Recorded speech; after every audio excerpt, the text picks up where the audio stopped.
You are watching Macro TV, and we are right at the end of Study Unit 3, which is Chapter 6 in Fourier and Berger. We've been talking about the ADAS model and looking at how we can use the model to get insight into different shocks to the macroeconomy and what that means for prices and incomes when a shock happens. Now, in our last case, we are looking at what happens when there is an increase in investment. And it typically stimulates the supply side of the story, which is different from what we've seen with supply side shocks and contractions. Now, we know that investment spending increases the aggregate demand. It's a component of aggregate demand. And so let's say there's an increase in investment spending by government, the AD curve would move to the right.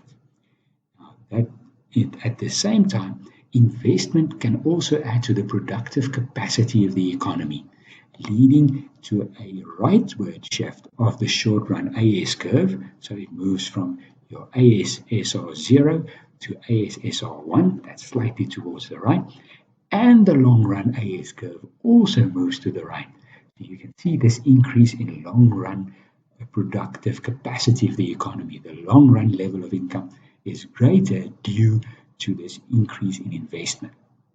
But over the short run, the expansion of aggregate demand means that the actual prices are higher than expected prices. And we already know how this adjustment works.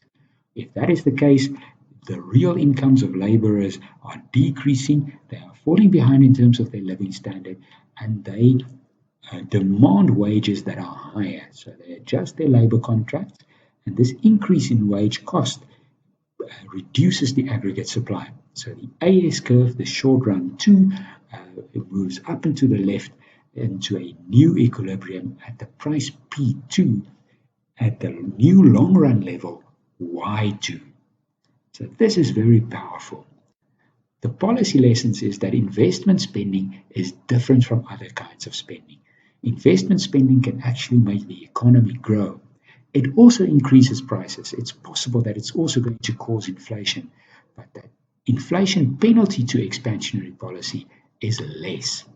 So government needs to carefully tailor their spending, that it's on infrastructure, on skills development, on incentivizing entrepreneurs, and it's not aimed at the pure spending side of the real economy.